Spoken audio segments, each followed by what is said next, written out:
I mean, what we try to do is get the conversation started. You know, the Catholic Church, perhaps more than any institution around the world, is truly global. You know, we are global, we are universal, and yet at the same time, there's a lot going on locally.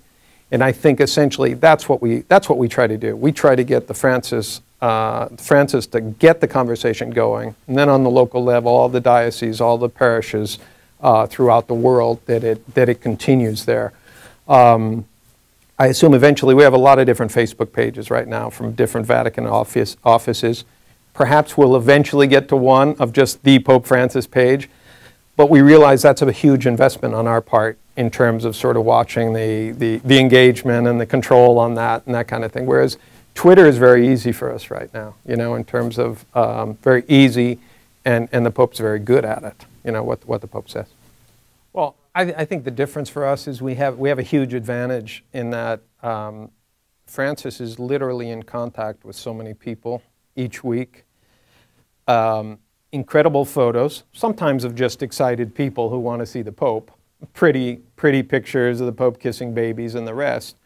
But a lot are also like really deep, I mean, send much deeper messages, okay?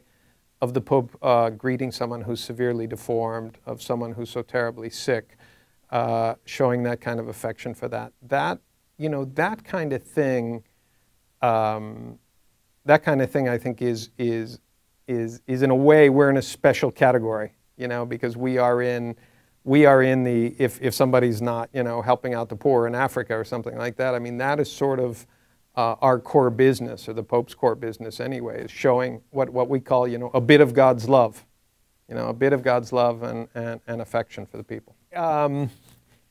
We're defining Francis, I think, the way Francis is defining Francis, and that is in one word, which is mercy, you know, which is God's forgiveness. God forgives and shows mercy on us. We're all sinners.